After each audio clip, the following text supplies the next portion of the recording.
সাল্লাল্লাহু যখন হিজরতে গেলেন, সিদ্দিক আকবর আবু বকর সিদ্দিককে নিয়ে গারে সুরের গুহার ভিতরে, গুহার মুখে কবুতরে বাসা বেঁধেছে। আল্লাহ পাক বললেন, কবুতর, এ কবুতর, তুই আমার নবীকে মোহাব্বত করেছিস, তুই আমার নবীকে ভালোবেসেছিস, আমার নবীর হেফাজতের জন্য গুহার মুখে ঘর বানিয়েছিস। এ কবুতর, আমি আল্লাহ বড় খুশি হয়ে গেলাম, আমি আল্লাহ বড় রাজি হয়ে গেলাম, আমি আল্লাহ বড় সন্তুষ্ট হয়ে গেলাম। এ কবুতর, তুই আমার নবীর জন্য যে ঘর বানিয়েছিস, এই ঘর বানানোটাই তোর জীবনের শেষ ঘর বানানো, আর জিন্দেগি জীবনে কখনো কোনো দিনের জন্য ঘর বানাতে হবে না। কবুতর, কিয়ামত পর্যন্ত দুনিয়ার জমিনে তোর যত বংশপালা আসবে, ওদের ঘরটা আমি আমার রাসূলুল্লাহর, আমার হাবিবের উম্মতেরা বানিয়ে দেবে। বাদশা সুলতান মাহমুদ সবকতগীন রহমাতুল্লাহ আলাইহি, ও ভাইরা আমার, বাদশা সুলতান মাহমুদ সবকতগীন রহমাতুল্লাহ আলাইহি উনি একদিন রাজ দরবারে ওনার লোকজনদেরকে নিয়ে বসেছেন। লোকজনদেরকে নিয়ে বসে বলছেন, আমি একটা প্রশ্নের উত্তর খুঁজে খুঁজে পাচ্ছি না, চিন্তায় আমার মাথাটা ঘুরে ঘুরে খাচ্ছে, তোমরা কি আমাকে বলতে পারবে আমি সবকতগীন, আমি সুলতান মাহমুদ, আমি যে সবকতগীনের বেটা, এর আসল পরিচয়টা আমাকে কে দেবে? 2 নাম্বার আমার জিজ্ঞাসা হলো, আমার প্রশ্ন হলো, আলেম ওলামারা, এরা যে রাসূলুল্লাহর ওয়ারিস, এরা যে রাসূলুল্লাহর ওয়ারিস, আমরা তো এটাই জানি দুনিয়াতে যার সঙ্গে যা রক্তের সম্পর্ক রয়েছে সেই তো দুনিয়ায় ধন সম্পদের অধিকারী হয়, সেই তো ওয়ারিস হয়। কিন্তু না, আলেমদের সঙ্গে আল্লাহ নবী তো রক্তের সম্পর্ক নাই, তাহলে এরা কেন রাসূলুল্লাহর ওয়ারিস হবে? এর প্রমাণটা আমার কাছে কি দেওয়া যেতে পারে? 3 নম্বরে বললেন, ও বাদশা সুলতান মাহমুদ বললেন, আমি শুনেছি দ্বীনের জন্য, ইসলামের জন্য, কোরআনের জন্য, মসজিদ মাদ্রাসার জন্য দান করলে কিয়ামতের ময়দানে নাকি পাওয়া যাবে, ওটা আমি কি করে বিশ্বাস করতে পারি? বাদশা সুলতান মাহমুদ সবকতগীন রহমাতুল্লাহ আলাইহি এই চিন্তায় চিন্তিত। উনি দেশের বাদশাহ, কিন্তু ওনার প্রতিদিনে একটা চিন্তা ছিল, উনি রাত্রে বেলা সবাই যখন আরামের বিছানায় ঘুমিয়ে যেত, বাদশা সুলতান মাহমুদ উনি ওনার রাজ দরবার ছেড়ে গ্রামে ঘুরে ঘুরে বেড়াতেন, অলিতে গলিতে রাস্তাতে ঘুরে ঘুরে বেড়াতেন। আমার রাজত্বকালে আমার কোনো গরিব প্রজা কষ্টের ভিতরে আছে কিনা, আমার কোনো গরিব প্রজা দুঃখের ভিতরে আছে কিনা, আমার কোনো প্রজা কষ্টে রাত যাপন করছে কিনা, এটা দেখবার জন্য বাদশা সুলতান মাহমুদ সবকতগীন রহমাতুল্লাহ আলাইহি প্রতিদিন ঘুরে ঘুরে বেড়াতেন। প্রতিদিনের মতো আজকে দিনে বাদশা সুলতান মাহমুদ সবকতগীন রহমাতুল্লাহ আলাইহি হুজুর আমার রাস্তায় বেরিয়ে পড়লেন। লক্ষ্য পড়ে গেল রাস্তার ধারে দাঁড়িয়ে দাঁড়িয়ে একটা বাচ্চা ওই লাইট পোস্টের আলো, ক্ষুদ্র আলো, ওই আলোর নিচে দাঁড়িয়ে দাঁড়িয়ে একটা বাচ্চা হাতে তার কি রয়েছে সে যেন পড়ছে। বাদশা সুলতান মাহমুদ সবকতগীন আগিয়ে গেলেন, আগিয়ে যেয়ে বললেন, বাবা ছেলে, ও বাবা ছেলে, গভীর রাত্রে বেলা এই জায়গায় দাঁড়িয়ে দাঁড়িয়ে কি করছো বাবা? ছেলেটা বলল, কে আপনি? আপনার পরিচয় আমি জানি না, তবে আমি হলাম গরিব একজন বাপের, গরিব একজন পিতার সন্তান। আব্বা আমার দুনিয়ার জমিনে বেঁচে না, আমার মা বড় কষ্ট করে আমাদেরকে মানুষ করছে, আমি অনাথ, আমার আব্বা দুনিয়াতে বেঁচে নাই, আমি হলাম তালিবুল ইলম, আমি হলাম একটা মাদ্রাসার ছাত্র। আরে আমার আম্মার কাছে এমন কোনো পয়সা নাই, ওই পয়সাটা দিয়ে আমার তেল কিনে দেবে কি আমার একটা বাতি কিনে দেবে, ওই বাতিটা জ্বালিয়ে আমি মাদ্রাসায় বসে কোরআন শরীফ তেলাওয়াত করব, মাদ্রাসায় বসে ওস্তাদের দেওয়া পড়াগুলো আমি তৈরি করব। তেল আমার কাছে নাই, বাতি আমার কাছে নাই, আমার যে অভাব, আমার যে কষ্ট, তাই আমি চিন্তা করলাম সকালবেলা ওস্তাদ হুজুর যখন আমার কাছে পড়া শুনবেন, কি করে আমি পড়া দেব? আমি তো পড়া দিতে পারবো না, আমার যে আলো নাই, বাতি নাই। আমি দেখতে পেলাম এই লাইট পোস্টে এই আলোটা টিম টিম টিম টিম করে জ্বলে, তাই আমি আমার কিতাবগুলো নিয়ে চলে আসলাম গভীর রজনীতে দাঁড়িয়ে দাঁড়িয়ে সরকারি আলোয় এই জায়গায় দাঁড়িয়ে আমি আমার মাদ্রাসার পড়াগুলো তৈরি করছি। বাদশা সুলতান মাহমুদ সবকতগীর রহমাতুল্লাহ আলাইহির চোখ দিয়ে টপ টপ করে পানির টোসা গড়িয়ে গেল। ছেলেটার মাথায় হাত দিয়ে বলল, ও বাবা ছেলে, আমার পরিচয় তোমার জানতে হবে না বাবা, আমার পরিচয় তোমার নিতে হবে না বাবা। সকাল হবে যখন তুমি চলে যাবে এ বাদশা সবকতগীরের সুলতান মাহমুদের দরবারে, যে তোমার কষ্টগুলো সুলতান মাহমুদ সবকতগীরকে একবার বলবে। তুমি কি বলনি বাবা? না, আমি বলিনি, আমি ছেলে মানুষ, বাচ্চা মানুষ, আমাকে গুরুত্ব দেবে কিনা জানি না, বাদশার দরবারও আমি চিনি না। বাদশা বললেন, বাবা তুমি বাদশার দরবারের ঠিকানাটা কারো কাছ থেকে নিয়ে নেবে, নিয়ে বাদশার দরবারে যে বাদশার কাছে তুমি তোমার কষ্টগুলো বলবে। ও ভাইরা আমার, রাত পার হয়ে গেল, ওই বাচ্চাটা সকালবেলা উঠে অপরের কাছ থেকে সংবাদ নিয়ে সুলতান মাহমুদ সবকতগীর রহমাতুল্লাহ আলাইহির রাজ দরবারে হাজির হয়ে গেল। মানুষ যত ধর্ম জ্ঞানে জ্ঞানান্বিত হয়েছে, তত বেশি বেশি আমি ইবলিস শয়তান আমাকে চিনতে পেরেছে। যত আমাকে চিনতে পেরেছে, ততই তো আমার থেকে দূরে সরে গিয়েছে। হুজুর, আপনি তো আমার দলে লোক কমিয়ে দিয়েছেন, এজন্য আপনি হলেন আমার প্রধানতম শত্রু।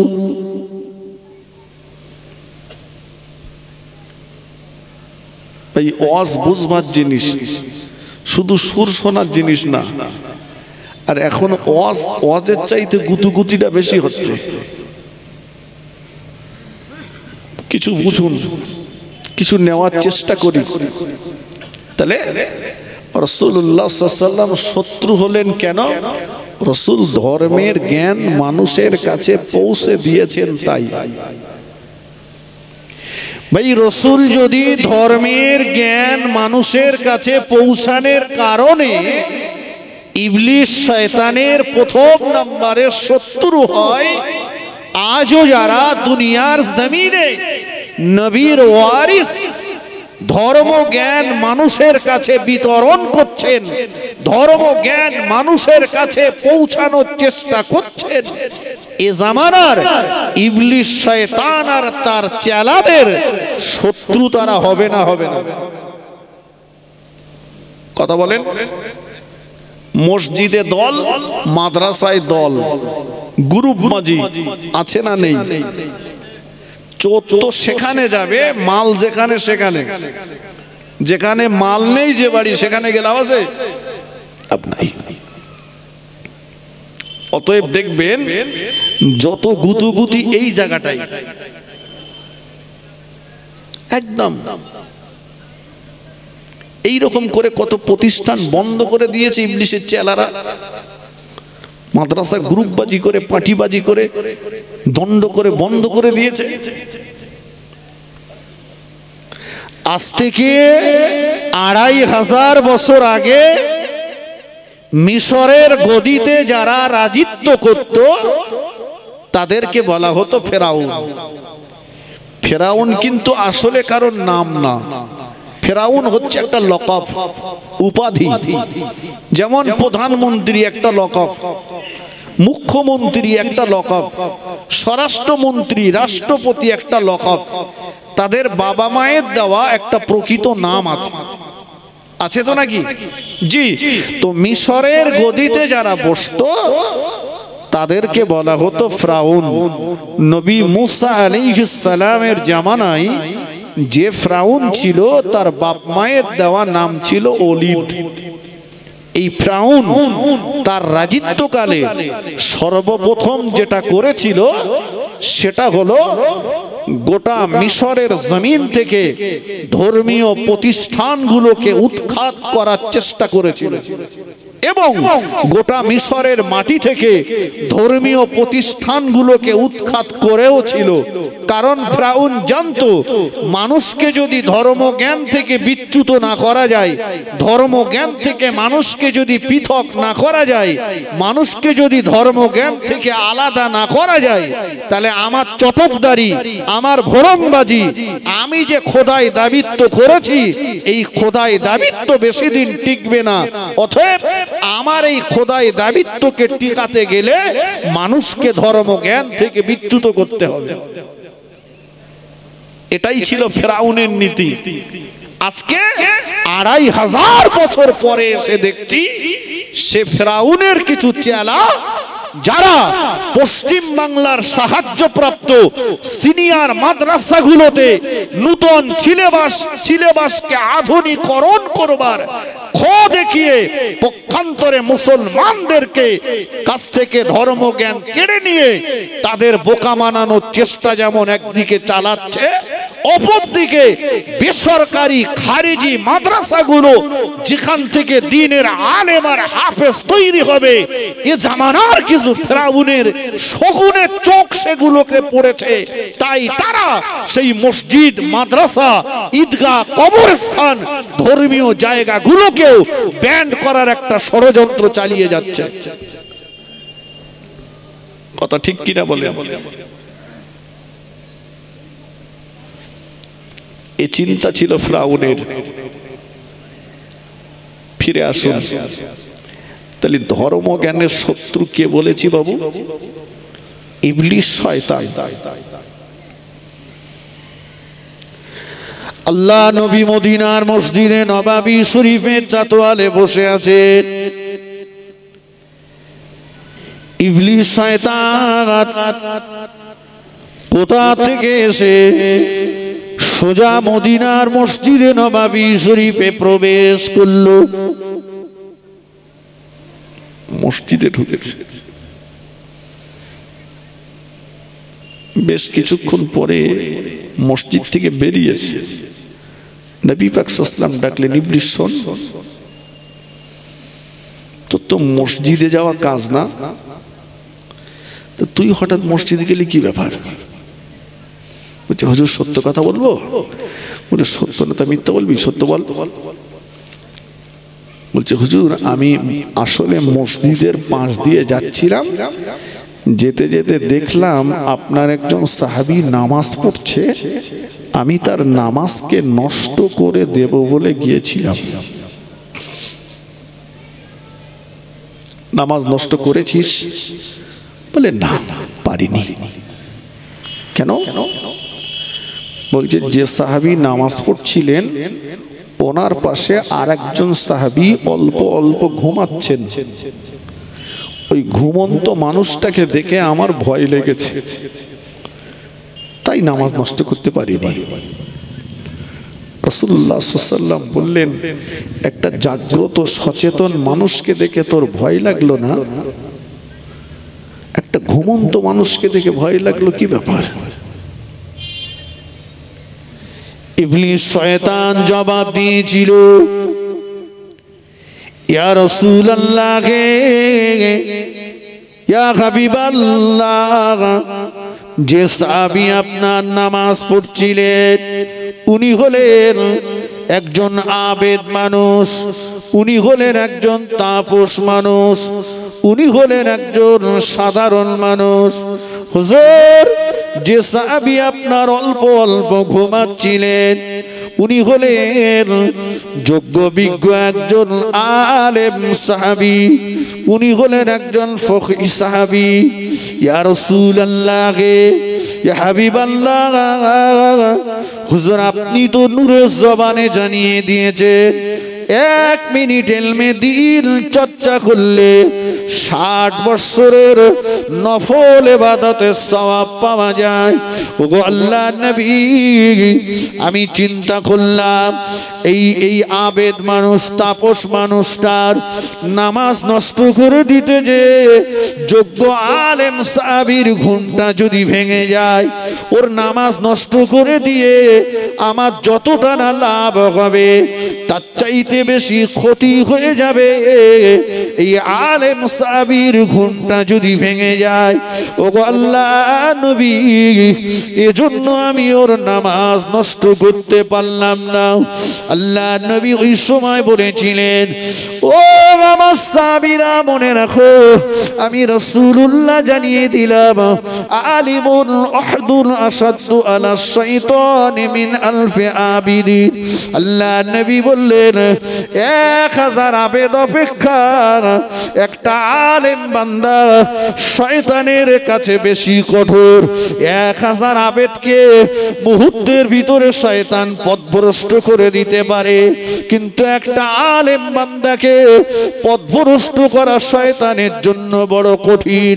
শুধু তাই নয়, আল্লাহর নবী বলেছিলেন, সাহাবীরা মনে রাখো, ও আমার সাহাবীরা, একজন সাধারণ মানুষ যদি সারা রাত জেগে জেগে নামাজ পড়ে, সারা রাত জেগে জেগে যদি তাসবিহ করে, সারা রাত জেগে জেগে যদি আল্লাহ জিকির করে, আর একজন যোগ্য আলেম বান্দা যদি এশার নামাজটা পড়ে ঘুমিয়ে যায়, সারা রাত যদি ঘুমায়, সময় মতো উঠে যদি ফজরের নামাজটা আদায় করে নেয়, ওই আবেদ মানুষটা সারা রাত জিকির করে করে নামাজ পড়ে পড়ে যতটা সওয়াবের অধিকারী হবে, যোগ্য আলেম বান্দাটা সারা রাত ঘুমিয়ে থেকেও সমপরিমাণ সওয়াবের অধিকারী হয়ে যাবে।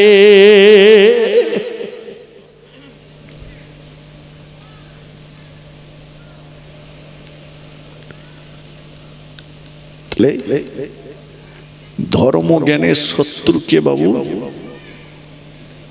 মনে থাকবে কথা, শয়তান। ও চাই না ধর্ম জ্ঞানে জ্ঞানান্বিত হোক। জি, আজকে আমাদের কাছে সেই চলে এসছে। এই ওয়াজের মজলিসে বসে বসে শুধু শোনা কথাই দুটো জ্ঞান নয়, ধর্মীয় শিক্ষার বই পুস্তকগুলোকে আমাদের একটু পড়াশোনা করার দরকার আছে, আছে না নাই? কিন্তু সেই জায়গা থেকে আমরা পিছিয়ে গেছি বাবু। আল্লাহ পাক কোরআন শরীফের ভিতরে জানিয়ে দিলেন, ইয়া আইয়ুহাল্লাযীনা আমানু, হে আমার বিশ্বাসী বান্দাগণ। আল্লাহ পাক বললেন, হে আমার বিশ্বাসী বান্দাগণ, কু আনফুসাকুম ওয়া আহলিকুম নার, তুমি নিজে জাহান্নামের আগুন থেকে বাঁচো এবং তোমার আহাল বর্গদেরকে জাহান্নামের আগুন থেকে বাঁচাও।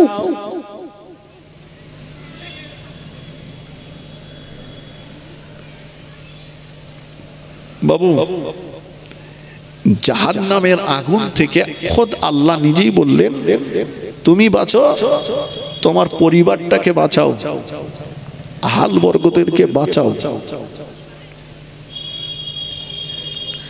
ওগো আল্লাহর বান্দা, আপনি নামাজি হয়েছেন, আপনার বিবি নামাজ পড়ে না, জবাব আপনাকে আল্লাহর দরবারে দিতে হবে। আপনি নামাজি হয়েছেন, ছেলে আপনার নামাজ পড়ে না, আপনাকে জবাবদিহি আল্লাহর দরবারে করতে হবে। আপনি নামাজি হয়েছেন, যুবতী মেয়েটা আপনার নামাজ পড়ে না, জবাব আপনাকে আল্লাহর দরবারে দিতে হবে। একদিকে সন্তানের যেমন দায়িত্ব রয়েছে মা বাপের সেবা করা, ঠিক তথৈগত মা বাপেরও দায়িত্ব রয়েছে সন্তানকে সঠিকভাবে লালন পালন করা।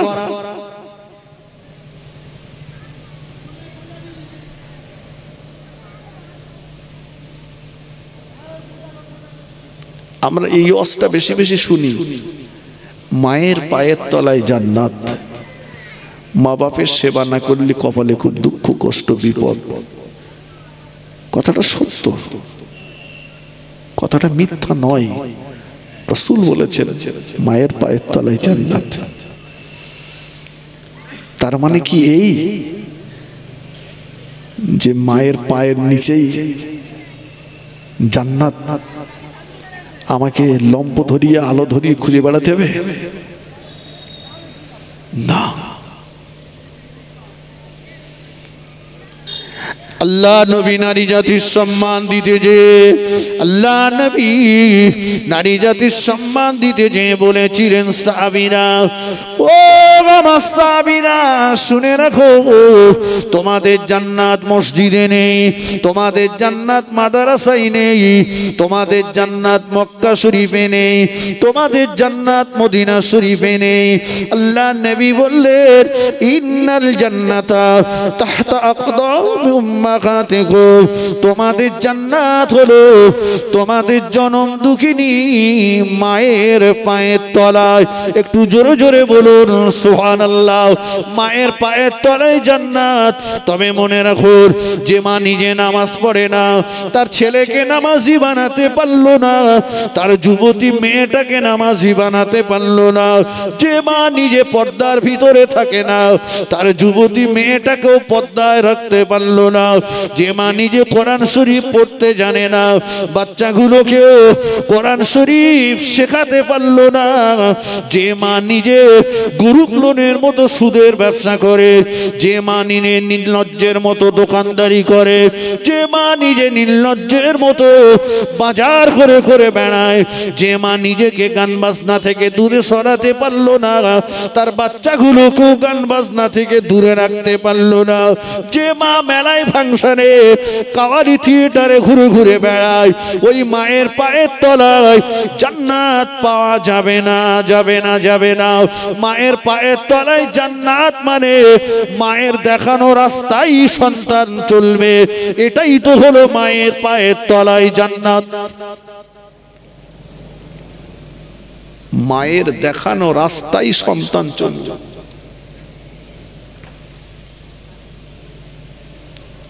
বজলুর রহমান দরগাপুরি, বজলুর রহমান দরগাপুরি সাহেব নাম শুনেছেন? খোলাপোতায় মাজার। জোহরের নামাজটা কাজা হয়ে গেছে, এসে বলছে আম্মা আমাকে ভাত দেন। দরগাপুরি সাহেবের আম্মা বললেন বজলুর রহমান, তোর কি জানা নেই তোর মা কোনোদিন বেনামাজির পাতে ভাত দেয়নি? দুটো ইট আনতে বললেন, দুটো ইট এনে সোজা করে দিয়ে দুটো হাত লম্বা করে কিছুক্ষণ দাঁড় করিয়ে রাখলেন। কিছুক্ষণ পরে বললেন বাবা জোহরের কাজা নামাজটা আদায় করো, আসরের নামাজটা পড়ো, তারপরে আমি তোমার আম্মা তোমাকে ভাত দেব, অন্যথায় আমার হাতের ভাত তুমি পাবে না। সুবহানাল্লাহ বলেন। এখন মা যদি বাচ্চাকে বলতে যায় নামাজের কথা, মা তো নিজেই নামাজ পড়ে না, বাচ্চাকে বলবে কি করে?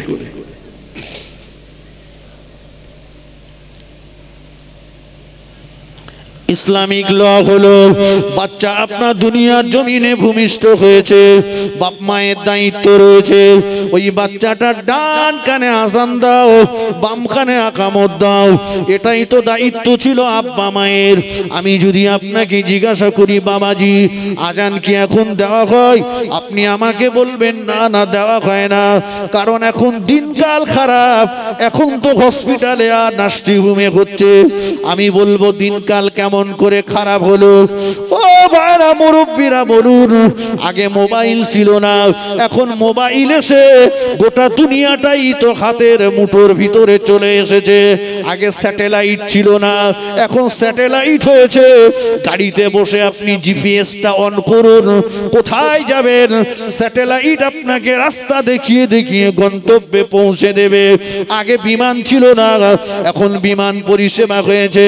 ও ভাইরা মুরব্বীরা, আগের তুলনায় শিক্ষিতের হার বেড়েছে, কম্পিউটার আবিষ্কৃত হয়েছে। তাহলে জামানার আবিষ্কার করা জিনিসগুলোর দিকে চেয়ে বলুন, ওই জামানার থেকে এই জামানা শিক্ষা দীক্ষায় ডেভেলপ হয়েছে না হয়নি?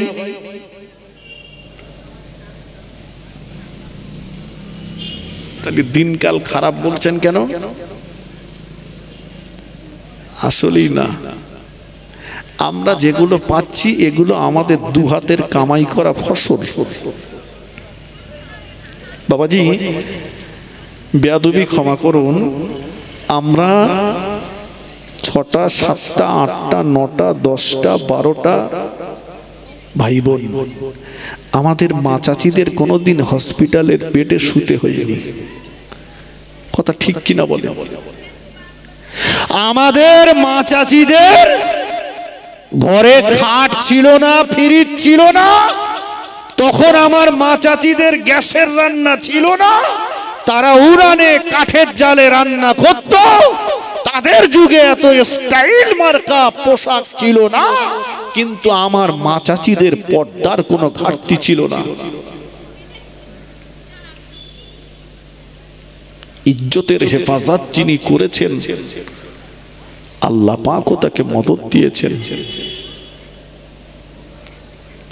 বিশ্ব নবীর আম্মাজান দুনিয়াতে ভূমিষ্ঠ হবেন, রাসূলুল্লাহ ধাত্রী পাঠালেন দুজন, একজন হচ্ছেন ঈসা আলাইহিস সালামের আম্মাজান মা মারিয়াম, অপরজন হলেন ফেরাউনের স্ত্রী আসিয়া। বুঝবার কথা,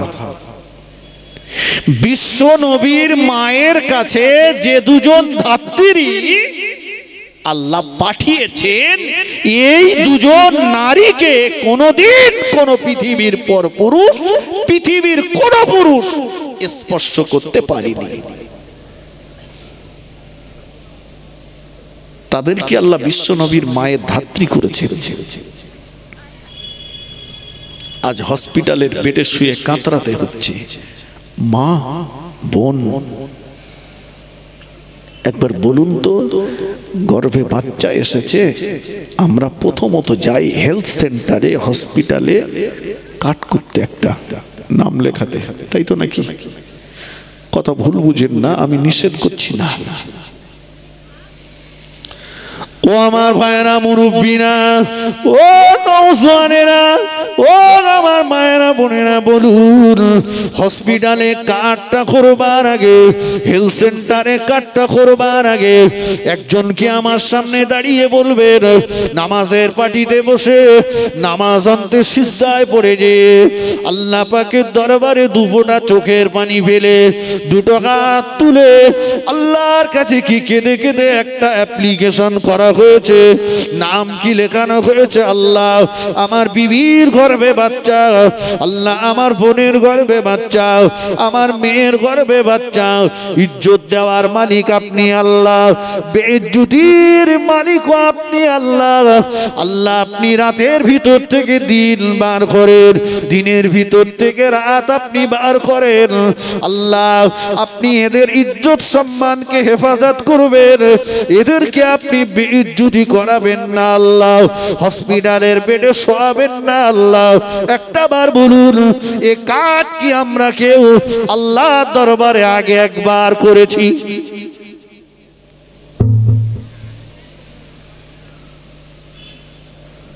আমার নিয়ত হসপিটালে নিয়ে যাব, ও বাচ্চা বাড়ি জিন্দেগিতে হবে না।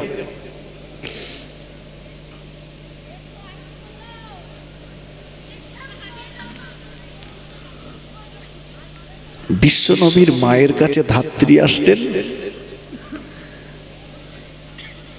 ঈসা আলাইহিস সালামের আম্মাজান মা মারিয়ামকে কেউ স্পর্শ করেনি, এটা জানি, কিন্তু আসিয়া তো ছিল ফেরাউনের স্ত্রী। হ্যাঁ, তাফসীরের ভিতরে এসছে মা আসিয়া জামানার সুন্দরী নারী ছিলেন। ফেরাউন তার ক্ষমতার বলে আসিয়াকে জোর করে বিয়ে করেছিল। একটা কথাই আছে, জোর যার, বাকিটা আপনারাই বল দিতে পারবেন। ক্ষমতা তো এখন বিরাট। বলছে মিটিংয়ে যেতে হবে, বলে চাচা যাবো, বলে তোর একলা গেলে হবে না, ভাবিরও নে যেতে হবে। এই কচির মার বলতে সকাল সকাল রান্না করে নিয়ে যেতে হবে, বলতো আমি যাবো না। বলে না গেলে ঘর দেবে না।